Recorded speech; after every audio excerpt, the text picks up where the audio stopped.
That's one of my favorite verses of all time, especially from Nas, off of his first album, Illmatic, song One Love, of course. And if I had to really kind of break down that verse, I would say it's an answer to the 1951 poem from Langston Hughes, A Dream Deferred, where Langston Hughes asks, what happens to a dream deferred, right? And he goes through all these different circumstances of what can happen when a dream is not realized. And in my opinion, Nas answers that with it becomes anger, right? It becomes anger, anxiety, and pain. And this verse really answers that poem really beautifully in a genius manner. And he plays with the theme of escapism all throughout the verse, and the different reasons to need to escape from your individual circumstances, right? He starts out the verse with, sometimes I sit back, my mind on another world, thinking how can we exist through the facts, right? And he's saying, like, sometimes he just sits back and he wonders, as a people, how can we even exist in this world? And he talks about how we deal with the lies from school textbooks, Bibles, etc. And the main avenues that we go through for education is, school books and religion. And he's saying, like, how can we succeed when the main avenues that we're going to try to succeed are lying to us, right? And he says, the lies just get me vexed up, gets him upset, because he's like, the game is rigged. There's no way that we can, become these and actualize these dreams when we're being handicapped by lies in a school textbook and a Bible. You think about how big religion is in the black community, and public schools in the black community. And if you're saying these two main avenues are lying to us, how can we exist in this world? How can we succeed, in this world? So he says, like, how can we exist when we're dealing with being lied to by these two main avenues?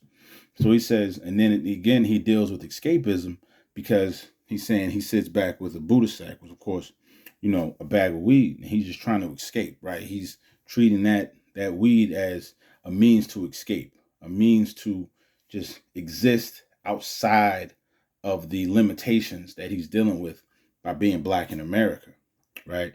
Then he says, he has to go to a hotel for a few days and just escape from the day-to-day circumstances that he's dealing with in a close proximity. He just has to go leave his phone, because his phone ties him back to his circumstance, right? His phone ties him back to the anger and the pain, because he's still reachable and he still has to hear about these different things that causes the anxiety and the fear. So he's like, I have to leave my phone, no phone, stressed and not at home, right? He says, like, fucking with them corners, I have you up in Bellevue, which, like, dealing with your day-to-day circumstance of being just black in America will drive you crazy, right? It will have you in Bellevue just from trying to survive, just from trying to make that dream happen, and have you in Bellevue. Even if people are taking the quote unquote wrong directions to make those dreams happen by being on a corner, he's saying we're just trying to make it. We're just trying to survive, and now to have you in Bellevue by itself, right? So then he says, he comes back from his few days of escape, and he sees a 12-year-old outside, and he says,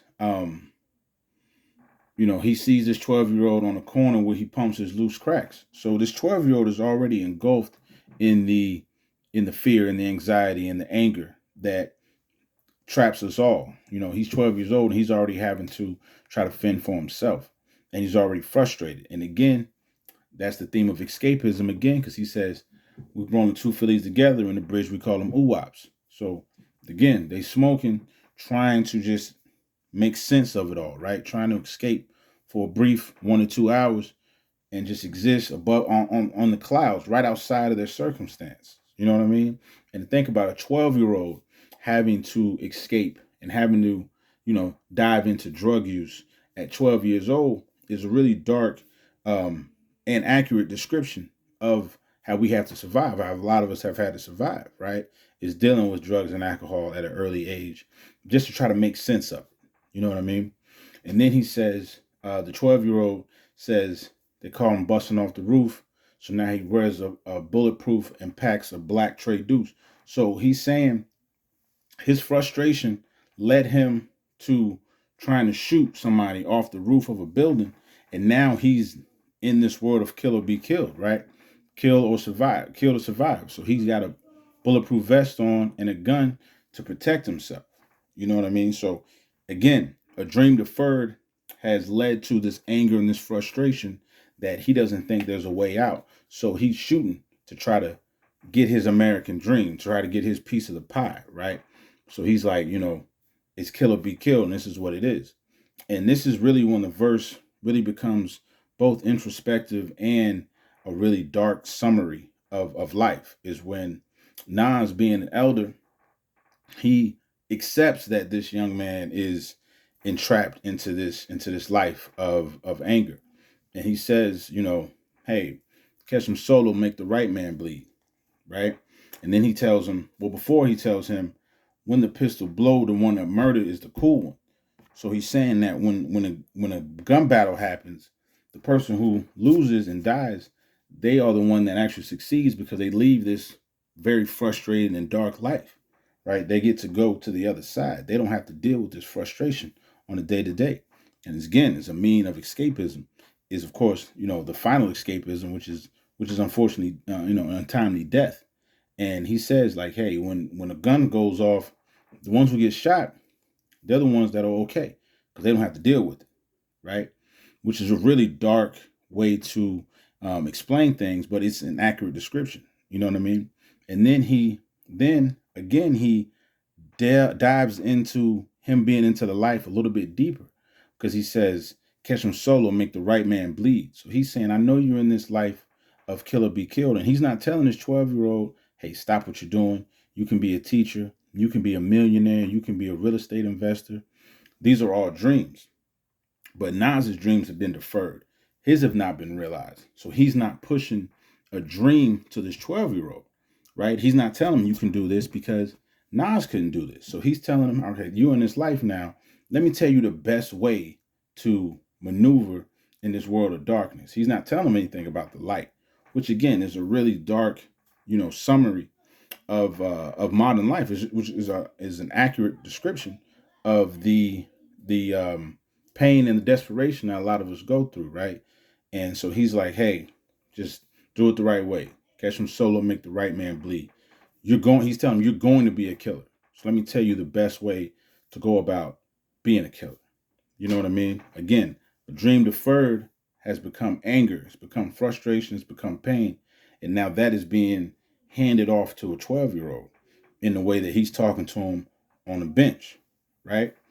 And then he's telling him, hey, I'll put some. And then he's also dealing with the different levels of escapism, right? He's saying, I was able to go to a hotel for 2 days and just escape, relax. This 12-year-old couldn't do that because he didn't have the means to do it. So he had to live in that frustration for these 2 days and look at what happened in these 2 days. His whole life changed. He was shooting off the roof because he couldn't go to this hotel. So he's showing you the different levels of how, a dream deferred can snatch us all, right? Then he says, hey, I left some jewels in your pocket. You can sell if you chose. So he's saying, I can try to give you a way to escape. I can try to, help you to escape this life for a momentary breath. And so I just gave you these chains, and you can sell them to try to get enough money to escape, to try to be able to breathe and calm down for just, even if it's a brief moment in time, right? So he's, and when they leave, he tells them, keep an eye out for Jake, Shorty Wop, One Love. He's like, hey, just, don't get arrested in this life. He's not saying leave this life. Again, he's because that dream has been deferred to Nas. So he's not passing that dream off to the youth. He's telling him, while you're in this nightmare, while you're in this hell, maneuver a certain way to be in this hell longer, right? Because the dream deferred turns into anger, frustration, and pain, which is what Nas described in a genius manner on One Love off his first album, Illmatic. And so that's why I say I really think that it's a continuation and an answer to the Langston Hughes poem, What Happens to a Dream Deferred. It becomes anger, which in turn turns into violence. Thank you.